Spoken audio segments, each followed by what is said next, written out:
मैं तुम्हें एक बहुत सरल लेकिन बहुत गहरी बात से आरंभ करूं, जो तुम्हें सबसे ज़्यादा थका रहा है, जो तुम्हें सबसे ज़्यादा उलझा रहा है, जो तुम्हें सबसे ज़्यादा दुख दे रहा है, वह जीवन नहीं है, वह तुम्हारा जीवन से संघर्ष है। ध्यान से सुनना, जीवन कभी किसी से लड़ता नहीं, नदी पहाड़ से नहीं लड़ती, वह बस बहती है। फूल कांटों से झगड़ता नहीं, वह बस खेलता है। आकाश बादलों से शत्रुता नहीं रखता, वह उन्हें आने भी देता है, जाने भी देता है। लेकिन मन एकमात्र चीज है जो अपने ही विरुद्ध खड़ा हो जाता है। तुम सुबह उठते हो और कहते हो, मुझे ऐसा नहीं होना चाहिए, मुझे वैसा बनना चाहिए, मैं ठीक नहीं हूँ, मुझे खुद को सुधारना है। यहीं से युद्ध शुरू हो जाता है। मैं तुमसे पूछता हूँ, अगर तुम गलत हो तो सुधारने वाला कौन है? और अगर सुधारने वाला सही है तो वह गलत क्यों पैदा हुआ? यह द्वंद्व तुम्हें दिखाई नहीं देता, लेकिन यही तुम्हारी बेचैनी की जड़ है। तुम अपने भीतर दो हिस्से बना लेते हो, एक जो है और एक जो होना चाहिए, और फिर जीवन एक अखाड़ा बन जाता है। मैंने हजारों लोगों को देखा है, ध्यान करते हुए भी तनाव में, प्रार्थना करते हुए भी बेचैन, साधना करते हुए भी स्वयं से नाराज। क्यों? क्योंकि वे साधना को भी संघर्ष बना लेते हैं। मन कहता है अहंकार छोड़ो, और उसी अहंकार से तुम उसे छोड़ने लगते हो।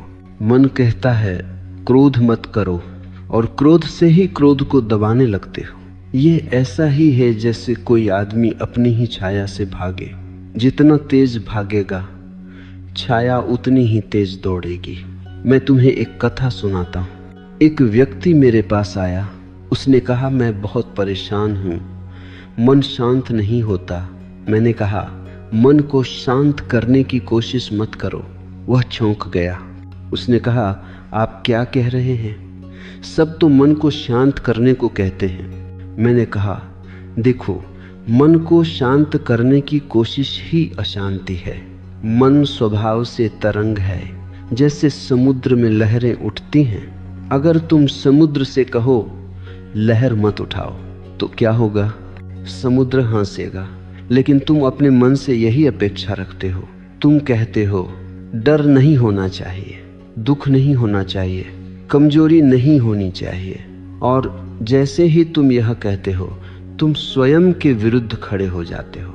मैं तुम्हें एक और बात समझाऊं, जीवन स्वयं संतुलन जानता है। तुम्हें सिखाना नहीं पड़ता कि दिल कैसे धड़के, तुम्हें सिखाना नहीं पड़ता कि घाव कैसे भरे, तुम्हें सिखाना नहीं पड़ता कि नींद कैसे आए। लेकिन मन वहां हस्तक्षेप करता है जहां हस्तक्षेप की कोई जरूरत नहीं। तुम कहते हो मुझे जल्दी सो जाना चाहिए, और नींद भाग जाती है। तुम कहते हो मुझे खुश होना चाहिए, और खुशी दूर चली जाती है। क्यों? क्योंकि खुशी प्रयास से नहीं आती, वह परिणाम है सहजता का, स्वीकार का, बहाव का। मन तुम्हें सिखाया गया है। समाज ने कहा है अपने आप को सुधारो, अपने आप को बदलो, अपने आप से बेहतर बनो। लेकिन किसी ने यह नहीं कहा पहले अपने आप को समझो, पहले अपने आप से मित्रता करो, और बिना मित्रता के कोई परिवर्तन कभी सुंदर नहीं होता। मैं यह नहीं कह रहा कि जीवन में कोई परिवर्तन नहीं होना चाहिए। नहीं, परिवर्तन तो होगा, लेकिन वह स्वाभाविक होगा, हिंसक नहीं। जब फूल खिलता है तो वह संघर्ष से नहीं खिलता, वह अपने समय पर, अपने मौसम में खिलता है।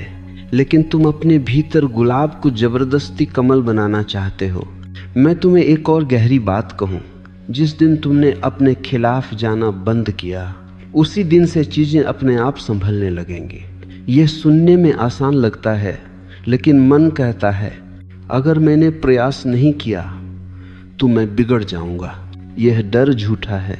देखो, बच्चे को चलना सिखाया जाता है, लेकिन उसे सांस लेना नहीं सिखाया जाता, क्योंकि सांस लेना जीवन जानता है।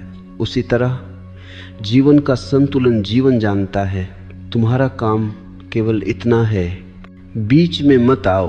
तुम्हारा तनाव इस बात से नहीं है कि जीवन कठिन है, तुम्हारा तनाव इस बात से है कि तुम जीवन को अपने दिमाग के अनुसार चलाना चाहते हो, और जीवन किसी के दिमाग के अनुसार नहीं चलता। जब तुम नदी में तैरते हो और बहाव के खिलाफ तैरते हो तो थक जाओगे, और जब तुम बहाव के साथ हो जाते हो तो वही नदी तुम्हें उठा कर ले जाती है। यही सूत्र है, खुद के खिलाफ मत जाओ। अगर आज डर है तो डर को देखो, उससे लड़ो मत। अगर आज उदासी है तो उदासी के साथ बैठो, उसे गलत मत ठहराओ। अगर आज कमजोरी है तो उसे स्वीकारो, वह भी तुम्हारी ही है। जिस दिन तुम अपने अंधेरे को भी गले लगाओगे उसी दिन प्रकाश उतरने लगेगा। अब मैं तुम्हें उस जगह ले चलता हूँ जहाँ से तुम्हारी पीड़ा ने जन्म लिया। यह जन्म आज का नहीं है, यह जन्म बचपन से शुरू हुआ है, धीरे धीरे, बहुत चुपचाप। कोई एक दिन तुम अपने शत्रु नहीं बन गए, तुम्हें शत्रु बनाया गया। जब तुम बच्चे थे तुम जैसे थे वैसे ही पूरे थे। हंसी में कोई गणित नहीं था, रोने में कोई तर्क नहीं था, खेल में कोई उद्देश्य नहीं था। तुम स्वतः स्फूर्त थे।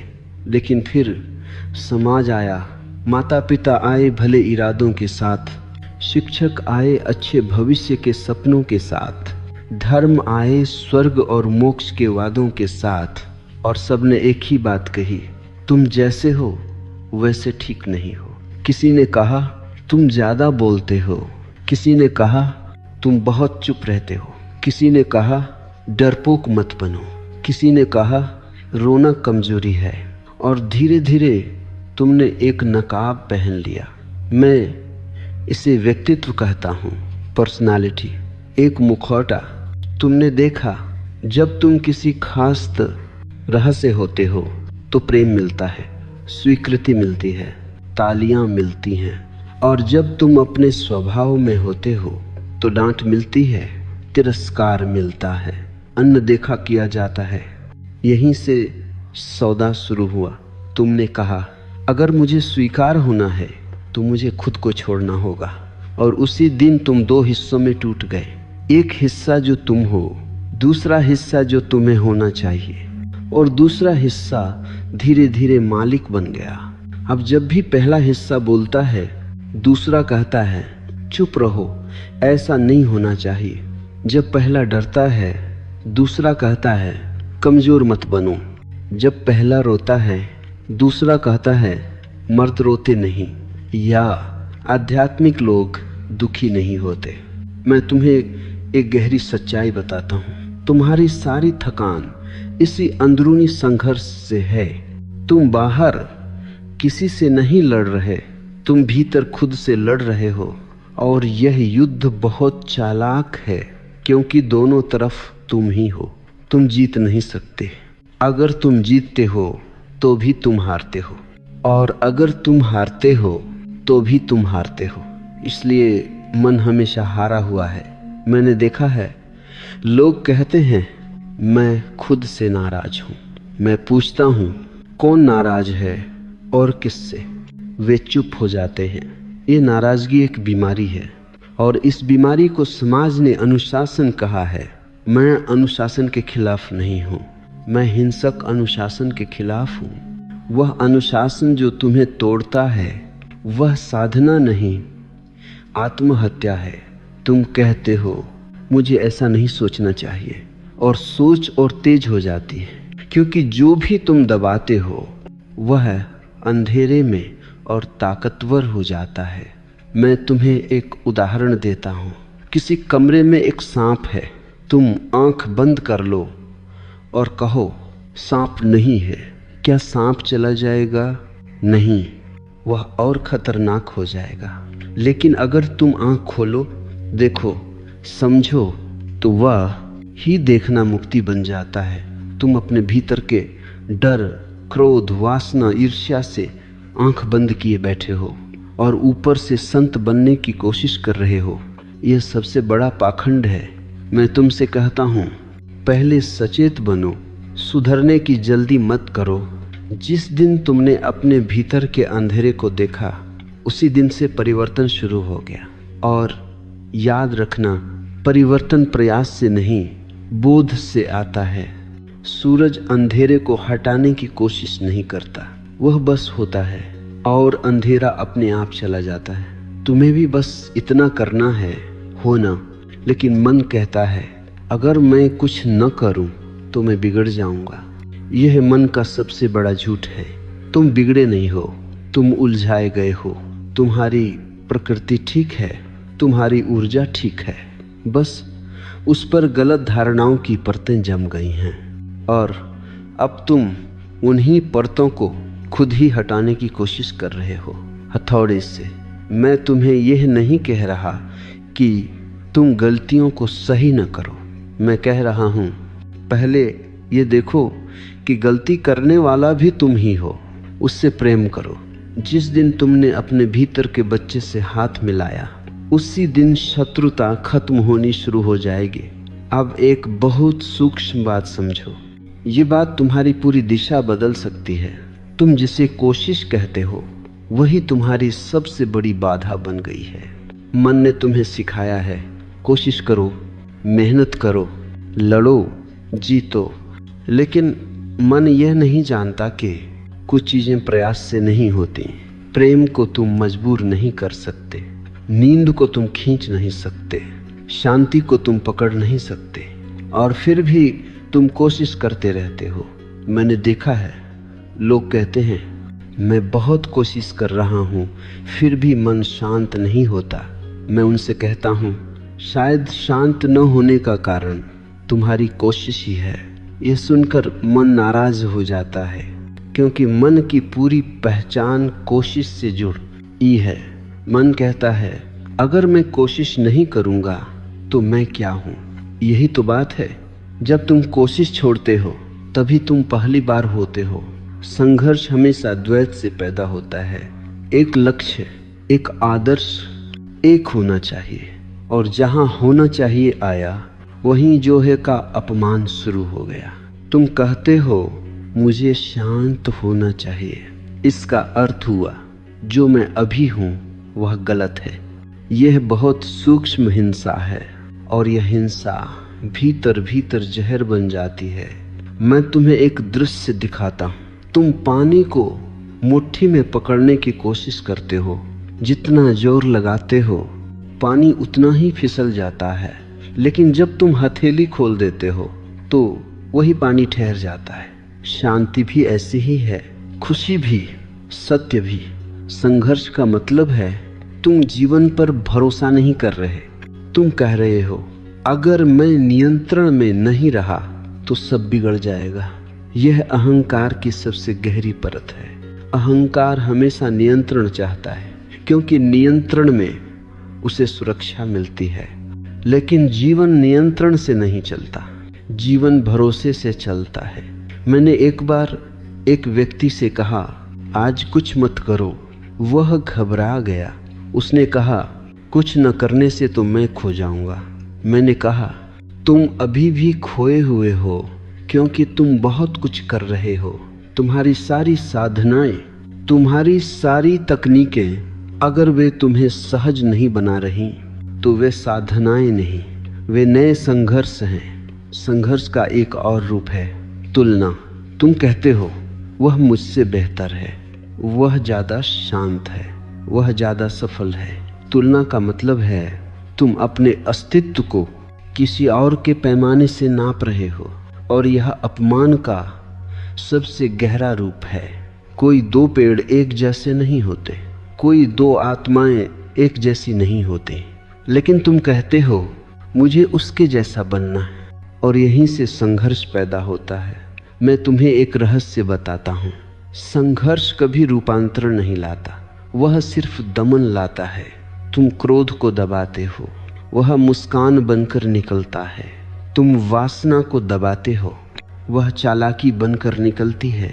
और फिर तुम कहते हो मैं इतना झूठा क्यों हो गया, क्योंकि तुमने सच से लड़ाई की। सच से कभी मत लड़ो, सच को देखो। देखना ही क्रांति है। जिस दिन तुमने बिना जज किए अपने भीतर झांक लिया, उसी दिन से परिवर्तन शुरू हो गया। और यह परिवर्तन धीमा होगा, शांत होगा, लेकिन स्थायी होगा। मन जल्दबाजी चाहता है, वह कहता है अभी बदलो, अभी मुक्त हो जाओ। लेकिन अस्तित्व जल्दबाजी नहीं करता, वह धैर्य है। तुम बीज को खींचकर पौधा नहीं बना सकते, तुम सिर्फ मिट्टी तैयार कर सकते हो। और मिट्टी तैयार करने का अर्थ है संघर्ष छोड़ना। जब तुम संघर्ष छोड़ते हो तो तुम ढीले नहीं पड़ते, तुम खुलते हो। और खुला हुआ मन स्वयं संतुलन खोज लेता है। अब मैं तुम्हें उस द्वार तक लाता हूँ जहाँ साधक घबराकर लौट जाते हैं, क्योंकि यह द्वार कहता है छोड़ो। मन इसे सुनते ही कांप जाता है। मन कहता है अगर छोड़ दिया तो क्या बचेगा, अगर नियंत्रण नहीं रहा तो मैं कौन रहूँगा। यही तो प्रश्न है। जब तक नियंत्रण है तब तक तुम मन हो, और जब नियंत्रण छूटता है तब तुम अस्तित्व बनते हो। छोड़ना कायरता नहीं है, छोड़ना सबसे बड़ा साहस है, क्योंकि छोड़ने का अर्थ है जीवन पर भरोसा। और भरोसा वही कर सकता है जिसने बहुत संघर्ष कर लिया हो और समझ लिया हो कि संघर्ष ने कुछ नहीं दिया। मैं तुम्हें एक दृश्य दिखाता हूँ। तुम किसी रस्सी को कसकर पकड़े हो, हाथ दुखने लगे हैं, उंगलियां सुन्न हो गई हैं, और फिर भी तुम कहते हो अगर छोड़ी तो गिर जाऊंगा। तुम्हें यह दिखाई नहीं देता कि नीचे कोई खाई नहीं है, नीचे जमीन है, लेकिन मन डराता है। नियंत्रण का अर्थ है डर के साथ जीना, और छोड़ने का अर्थ है भरोसे के साथ जीना।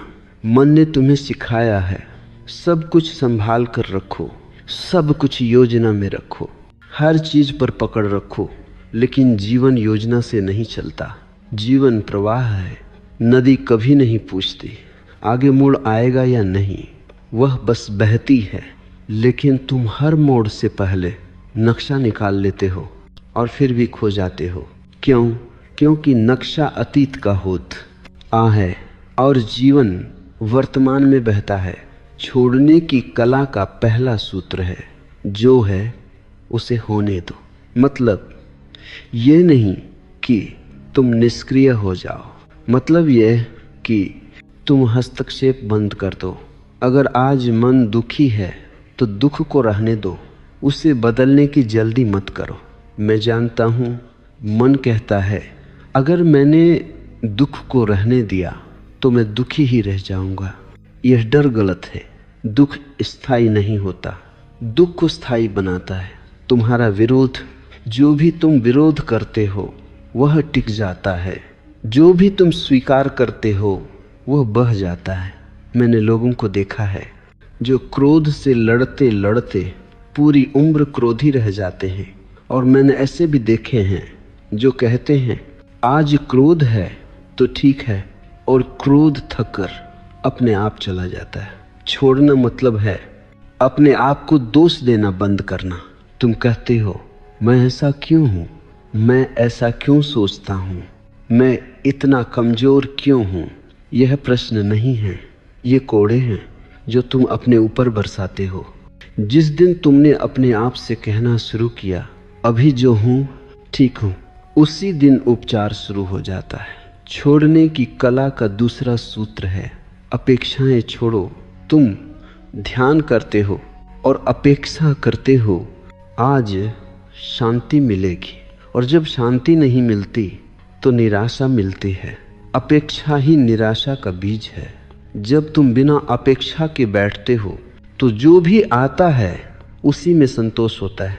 जीवन तुम्हें वह नहीं देता जो तुम मांगते हो, जीवन तुम्हें वह देता है जो तुम बनते हो, और बनने के लिए छोड़ना पड़ता है। मैं तुम्हें एक और गहरी बात कहूँ, नियंत्रण छोड़ना मतलब जिम्मेदारी छोड़ना नहीं है। ये बहुत बड़ा भ्रम है। नियंत्रण अहंकार की जरूरत है, जिम्मेदारी चेतना की। जब तुम नियंत्रण में होते हो तुम कठोर होते हो, जब तुम जिम्मेदार होते हो तुम सजग होते हो। सजग व्यक्ति वह में भी सचेत रहता है, लेकिन नियंत्रक व्यक्ति कठोर होकर भी अंधा रहता है। छोड़ने की कला का तीसरा सूत्र है विश्वास। विश्वास किसी देवता में नहीं, किसी ग्रंथ में नहीं, किसी गुरु में नहीं, विश्वास जीवन में। यह भरोसा कि जिसने अब तक तुम्हें जिंदा रखा वह आगे भी रखेगा। यह भरोसा कि अगर आज अंधेरा है तो सुबह भी आएगी। और इस भरोसे में एक अद्भुत विश्राम है। तुम पहली बार अपने भीतर घर लौटते हो। अब मैं तुम्हें एक ऐसी सच्चाई से परिचित कराता हूँ जिसे जान लेने के बाद तुम्हारा भीतर पहली बार गहरा विश्राम अनुभव करेगा। जीवन को संभलने के लिए तुम्हारी ज़रूरत नहीं है। तुम्हारी ज़रूरत सिर्फ तब पड़ती है जब तुम उससे बिगाड़ते हो। यह बात सुनकर मन चौंकता है, क्योंकि मन को यह मानना कठिन है कि वह अनावश्यक है। मन कहता है अगर मैं न करूं तो क्या होगा, अगर मैं न सोचूं तो क्या सब बिखर नहीं जाएगा। मन का पूरा अस्तित्व इसी भ्रम पर टिका है कि वही जीवन का प्रबंधक है। लेकिन जरा पीछे देखो, जब तुम माँ के गर्भ में थे तब कौन प्रबंध कर रहा था? तुम्हारी सांस कौन चला रहा था? तुम्हारा हृदय कौन धड़क रहा था? तुम्हें तो पता भी नहीं था कि हृदय क्या होता है। और फिर भी सब ठीक था, पूरी व्यवस्था थी, पूर्ण संतुलन था। फिर अचानक तुम पैदा हुए और मन ने कहा अब मैं संभालूंगा। यहीं से असंतुलन शुरू हुआ। जीवन स्वयं बुद्धिमान है, वह कोई अराजक शक्ति नहीं है। वह चेतना से भरा हुआ है। पेड़ जानते हैं कब पत्ते गिराने हैं, बीज जानते हैं कब अंकुरित होना है, पक्षी जानते हैं कब उड़ना है। लेकिन आदमी भूल गया है कि वह भी प्रकृति का ही हिस्सा है। वह सोचता है कि वह प्रकृति से ऊपर है और यही घमंड उसकी पीड़ा का कारण बनता है। मैं तुम्हें एक उदाहरण देता हूँ। अगर तुम किसी घाव को हर पल कुरेदते रहो तो वह भरेगा नहीं, लेकिन अगर तुम उसे साफ रखकर छोड़ दो तो शरीर जानता है कि क्या करना है। शरीर में एक गहरी बुद्धि है। उसी तरह जीवन में भी तुम्हारा काम है घाव को कुरेदना बंद करना। मन हर समय अतीत को खींचता है और भविष्य को धक्का देता है, और वर्तमान इन दोनों के बीच दम तोड़ देता है। लेकिन संतुलन हमेशा वर्तमान में होता है। जब तुम इस क्षण में होते हो तो तुम जीवन के साथ होते हो, और जब तुम मन में होते हो तो तुम जीवन के खिलाफ होते हो। जीवन स्वयं संतुलन खोज लेता है, क्योंकि उसमें कोई होना चाहिए नहीं है। वह जैसा है वैसा ही पूरा है। अधूरापन मन का आविष्कार है। मन कहता है जब यह मिल जाएगा तब सब ठीक होगा, जब वह बदल जाएगा तब शांति आएगी। लेकिन शांति कभी भविष्य में नहीं होती, वह हमेशा अभी होती है। मैंने लोगों को देखा है जो कहते हैं सब कुछ ठीक हो जाए फिर मैं शांत हो जाऊंगा। वे जीवन भर अशांत रहते हैं, क्योंकि जीवन कभी सब कुछ ठीक नहीं करता। वह बस चलता है, और चलने में उतार चढ़ाव होते हैं। संतुलन का अर्थ समस्या का न होना नहीं है। संतुलन का अर्थ है समस्या के बीच भी केंद्र में टिके रहना। और यह केंद्र कोई प्रयास से नहीं मिलता। यह तब मिलता है जब तुम हस्तक्षेप बंद कर देते हो, जब तुम दुख में कहते हो ठीक है आज दुख है, तो दुख हल्का हो जाता है। जब तुम भय में कहते हो आज भय है, तो भय का विष कम होने लगता है। जीवन स्वयं तुम्हें सिखाता है, ढालता है, पकाता है, लेकिन तुम बीच में कूद पड़ते हो और कहते हो नहीं ऐसा नहीं होना चाहिए। और जीवन कहता है ठीक है तुम जानो, और फिर तुम थकते हो। याद रखना जीवन कभी गलती नहीं करता, गलती हमेशा हस्तक्षेप करता मन करता है। जब तुम अपने आप को जीवन के हवाले कर देते हो तो जीवन तुम्हें सही जगह, सही समय, सही अनुभव पर ले जाता है। यह कोई अंधा समर्पण नहीं है, यह जागरूक भरोसा है। तुम आंख बंद नहीं करते, तुम आंख खोलकर बहाव में उतरते हो और तब एक अद्भुत घटना घटती है जिसे तुम संभल जाना कहते हो, वह अपने आप घट जाता है। अब इस सूत्र को बहुत ध्यान से सुनना। ये सूत्र अगर उतर गया तो दुख के प्रति तुम्हारा पूरा दृष्टिकोण बदल जाएगा। दुख जीवन से नहीं आता, दुख जबरदस्ती से आता है। जीवन कभी दुख देने नहीं आता, जीवन तो अनुभव देने आता है। दुख तब पैदा होता है जब तुम अनुभव को स्वीकार नहीं करते। तुम कहते हो यह नहीं होना चाहिए था, मेरे साथ ऐसा क्यों हुआ, मैंने तो ठीक ही किया था। यहीं से दुख जन्म लेता है। घटना दुख नहीं देती, घटना पर तुम्हारा विरोध दुख देता है। एक बच्चा गिरता है, वह रोता है, थोड़ी देर में खेल में लग जाता है, लेकिन वही बच्चा बड़ा हो जाता है और गिरने की स्मृति को सालों ढोता रहता है। क्यों? क्योंकि अब मन आ गया है, अब मैं आ गया है, अब अपेक्षा आ गई है। दुख का सबसे गहरा कारण है अपेक्षा और वास्तविकता के बीच का अंतर। तुम सोचते हो जीवन ऐसा होना चाहिए था और जीवन होता है जैसा वह होता है। इस अंतर में दुख जन्म लेता है। मैं तुम्हें एक बहुत साधारण उदाहरण देता हूँ। तुम बारिश चाहते हो, अगर बारिश आ जाती है तो तुम खुश हो, अगर नहीं आती तो तुम दुखी हो। लेकिन बारिश न अच्छी है न बुरी, वह बस है। तुम्हारा मन उसे अच्छा या बुरा बनाता है।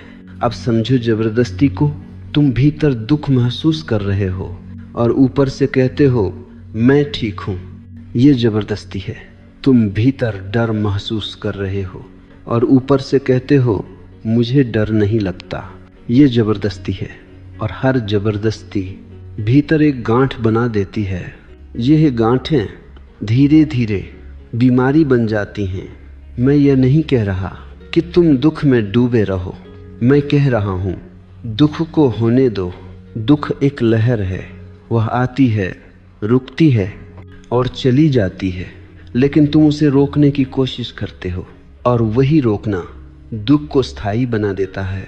मन कहता है मजबूत बनो, रोना मत, कमजोर मत दिखो, और तुम अपने आंसू निगल जाते हो। आंसू ऊर्जा की सफाई है। जब वे नहीं बहते तो ऊर्जा भारी हो जाती। तू है, तुम कहते हो मैं बहुत भारी महसूस करता हूँ। हाँ, क्योंकि तुमने बहने नहीं दिया। दुख का एक और कारण है तुम्हारी तुलना। तुम कहते हो दूसरों के पास सब है, मेरे पास क्यों नहीं। तुलना दुख को जन्म देती है, क्योंकि तुलना तुम्हें अपने केंद्र से बाहर ले जाती है। तुम किसी और का जीवन जीने की कोशिश करते हो और जो अपने जीवन को छोड़ देता है वह दुखी होगा ही। मैं तुम्हें एक बहुत गहरी बात कहूँ, दुख कोई दुश्मन नहीं है, वह संदेशवाहक है। वह कहता है तुम कहीं जोर लगा रहे हो, तुम कहीं खुद के खिलाफ जा रहे हो। दुख का काम तुम्हें रोकना है, जगाना है, लेकिन तुम दुख से भी लड़ते हो और फिर दुख कहता है ठीक है, मैं और तेज होकर आऊँगा।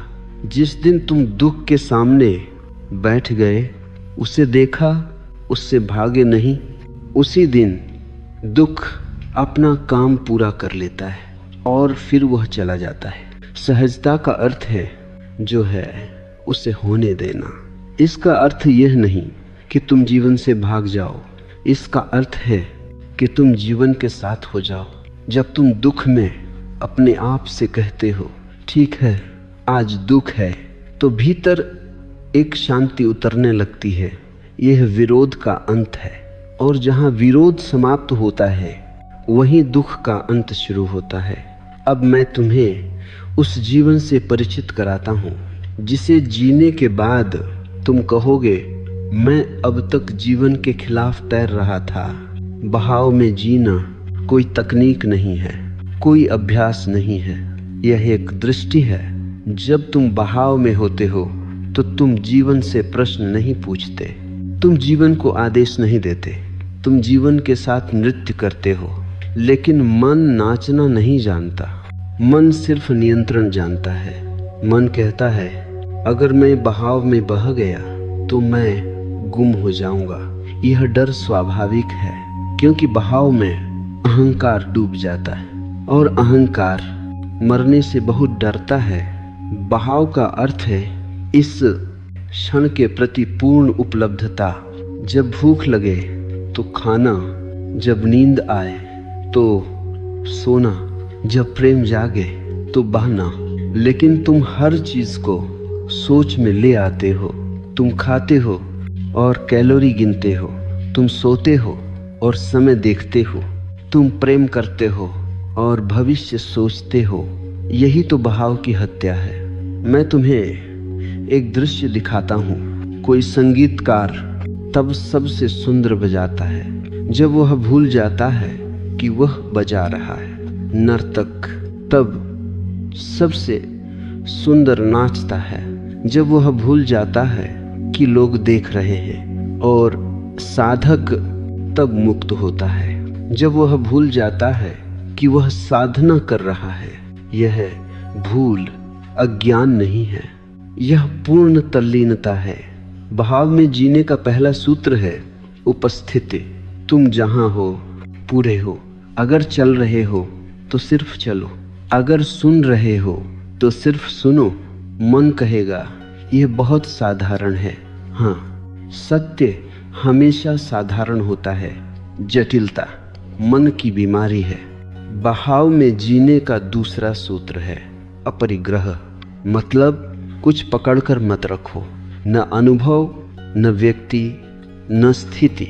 जो आता है उसे आने दो, जो जाता है उसे जाने दो।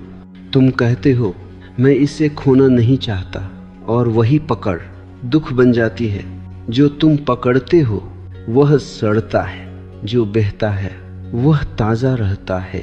बहाव में जीने का तीसरा सूत्र है साहस। क्योंकि बहाव में कोई सुरक्षा गारंटी नहीं होती। लेकिन मैं तुम्हें बताता हूँ, नियंत्रण में भी कोई गारंटी नहीं होती। तुम सिर्फ भ्रम में होते हो कि सब तुम्हारे हाथ में है। बहाव में तुम कम से कम ईमानदार होते हो, और ईमानदारी आत्मा को हल्का कर देती है। जब तुम बहाव में जीने लगते हो तो जीवन तुम्हें ऐसे अवसर देता है जिनकी तुमने कल्पना भी नहीं की होती, क्योंकि तुम अब खुले हो। बंद व्यक्ति सिर्फ वही पाता है जो वह ढूंढता है। खुला व्यक्ति वह भी पा लेता है जिसे वह जानता भी नहीं था। बहाव में जीने का चौथा सूत्र है कृतज्ञता। जो है उसके लिए धन्यवाद। धन्यवाद कोई औपचारिक शब्द नहीं है, यह एक अवस्था है। जब तुम धन्यवाद में जीते हो तो शिकायत अपने आप गिर जाती है, और शिकायत जीवन के खिलाफ घोषित युद्ध है। बहाव में जीने वाला व्यक्ति कम बोलता है लेकिन गहराई से जीता है। वह साबित नहीं करता, वह प्रभावित नहीं करता, वह बस होता है। और इस होने में एक सुगंध होती है। लोग बिना जाने उसकी ओर खींचने लगते हैं। अब मैं तुम्हें उस चौराहे पर लाता हूँ जहाँ हर मनुष्य खड़ा है, चाहे वह जानता हो या नहीं। एक दिशा है भय, दूसरी दिशा है विश्वास, और तुम्हारा पूरा जीवन इन्हीं दो के बीच झूलता रहता है। भय भविष्य से आता है, विश्वास वर्तमान में रहता है। भय कहता है अगर ऐसा हो गया तो, अगर वैसा नहीं हुआ तो, अगर मैं असफल हो गया तो। विश्वास कुछ नहीं कहता, विश्वास सांस लेता है। भय शोर है, विश्वास मौन है। मन भय से बना है, और इसलिए मन विश्वास को समझ नहीं सकता। मन कहता है पहले भरोसे का कारण दो, फिर मैं भरोसा करूंगा। लेकिन विश्वास का स्वभाव उल्टा है, पहले भरोसा आता है फिर कारण। मैं तुम्हें एक उदाहरण देता हूँ। तुम नदी में उतरते हो। अगर तुम किनारे पर खड़े होकर सोचते रहो क्या यह पानी मुझे संभाल लेगा, तो तुम कभी तैरोगे नहीं। लेकिन जिस क्षण तुम उतर जाते हो उसी क्षण पानी तुम्हें उठाने लगता है। विश्वास ऐसा ही है। भय नियंत्रण चाहता है, विश्वास समर्पण चाहता है। भय कहता है मुझे सब पता होना चाहिए, विश्वास कहता है मुझे इतना काफी है कि मैं अभी जीवित हूँ। भय तुम्हें कठोर बनाता है, विश्वास तुम्हें कोमल बनाता है। और कोमलता कमजोरी नहीं है, कोमलता ही जीवन को छूने की क्षमता है। मैंने देखा है लोग कहते हैं मैं बहुत डरता हूँ। मैं उनसे कहता हूँ डर से मत लड़ो। डर से लड़ना डर को ताकत देता है। डर को देखो, उसके साथ बैठो। डर कोई शत्रु नहीं है। डर एक संकेत है कि तुम भविष्य में जी रहे हो। जिस क्षण तुम इस क्षण में लौट आते हो, डर अपनी जड़ खो देता है। भय का सबसे बड़ा रूप है अविश्वास। तुम जीवन पर भरोसा नहीं करते, तुम अपने आप पर भरोसा नहीं करते। और जो अपने आप पर भरोसा नहीं करता वह किसी पर भी भरोसा नहीं कर सकता। विश्वास का अर्थ यह नहीं कि सब अच्छा ही होगा। विश्वास का अर्थ है जो भी होगा उससे निपटने की क्षमता मेरे भीतर है। यह बहुत बड़ा अंतर है। भय कहता है मैं टूट जाऊंगा, विश्वास कहता है मैं सीख जाऊंगा। भय तुम्हें बचाने की कोशिश करता है, विश्वास तुम्हें बढ़ने देता है। मैं तुम्हें एक और गहरी बात कहूं, विश्वास सीखा नहीं जाता, विश्वास याद किया जाता है। तुम बचपन में विश्वास में थे, तुम गिरते थे फिर उठ जाते थे। किसी ने तुम्हें हिम्मत सिखाई नहीं थी, हिम्मत तुम्हारी प्रकृति थी। फिर डर सिखाया गया, डर सिखाया गया सजा से, तुलना से, अपेक्षा से। विश्वास खोया नहीं गया, उस पर परतें चढ़ गईं। और अब तुम्हें कुछ नया नहीं सीखना है, तुम्हें सिर्फ कुछ भूलना है। जब तुम विश्वास में होते हो तो जीवन तुम्हारे सामने खुलने लगता है। दरवाजे अपने आप खुलते हैं, सही लोग मिलते हैं, सही समय आता है। यह कोई चमत्कार नहीं है, यह बहाव का नियम है। डर में तुम बंद रहते हो, विश्वास में तुम खुले रहते हो। और जो खुला है उसी में जीवन प्रवेश करता है। अब मैं तुम्हें एक ऐसा रहस्य बताने जा रहा हूँ जो सुनने में उल्टा लगता है, लेकिन समझ में आते ही पूरा जीवन सीधा हो जाता है। तुम जितना ज़्यादा भागते हो उतना ही जीवन रुक जाता है, और जिस दिन तुम रुकते हो उसी दिन जीवन चलने लगता है। मन को यह बात कभी स्वीकार नहीं होती। मन कहता है रुकना मतलब पीछे जाना, रुकना मतलब हार मान लेना, रुकना मतलब आलसी हो जाना। लेकिन अस्तित्व कहता है रुकना मतलब सुनना, रुकना मतलब देखना, रुकना मतलब समझना। तुम लगातार कुछ न कुछ करते रहते हो, करना तुम्हारी आदत बन गया है, और इस लगातार करने में तुम होना भूल गए हो। मैं तुम्हें एक दृश्य दिखाता हूँ। तालाब का पानी जब बहुत हिलता है तो तल दिखाई नहीं देता, लेकिन जब पानी रुक जाता है तो तल अपने आप दिखाई देता है। मन भी ऐसा ही है। तुम कहते हो मुझे उत्तर चाहिए, मुझे समाधान चाहिए, और मन को और तेज कर देते हो, लेकिन उत्तर शोर में नहीं आते, वे मौन में उतरते हैं। रुकने का अर्थ है कुछ क्षणों के लिए अपने ही कदमों से हट जाना। रुकने का अर्थ है अपने आप को थोड़ी जगह देना। जब तुम रुकते हो तो पहली बार अपने भीतर की आवाज़ सुनते हो। अब तक तुम सिर्फ समाज की आवाज़ सुनते रहे, माता पिता की, शिक्षकों की, धर्म की, भीड़ की, लेकिन तुम्हारी अपनी आवाज़ दबी रह गई। रुकना उस आवाज़ के लिए स्थान बनाना है। मन डरता है क्योंकि अगर तुम रुके तो तुम अपने खालीपन से मिलोगे, और खालीपन मन को डराता है। लेकिन वही खालीपन सृजन का गर्भ है, वहीं से नया जन्म लेता है। मैंने देखा है लोग कहते हैं मुझे अकेलापन लगता है। मैं उनसे कहता हूँ अकेलेपन से मत भागो। अकेलापन तुम्हें स्वयं से मिलाने आया है। अगर तुम भागते रहे तो तुम भीड़ में भी अकेले रहोगे, और अगर तुम रुके तो तुम अकेले में भी पूरे हो जाओगे। रुकने का एक और अर्थ है तत्काल प्रतिक्रिया न करना। कोई कुछ कहता है और तुम तुरंत जवाब देते हो, कोई कुछ करता है और तुम तुरंत प्रतिक्रिया देते हो। यही प्रतिक्रियाएं तुम्हें गुलाम बनाए रखते हैं। जब तुम रुकते हो तो प्रतिक्रिया और उत्तर के बीच एक छोटा सा अंतर बनता है, और उसी अंतर में तुम्हारी स्वतंत्रता छुपी है। उस अंतर में तुम चुन सकते हो। अब तुम मजबूर नहीं हो। रुकना सिखाता है कि सब कुछ अभी करना जरूरी नहीं। कभी कभी सबसे सही काम होता है कुछ न करना, और इस कुछ न करने में जीवन अपना काम कर लेता है। जब तुम रुकते हो तो तुम देख पाते हो कि कौन सा रास्ता वास्तव में तुम्हारा है।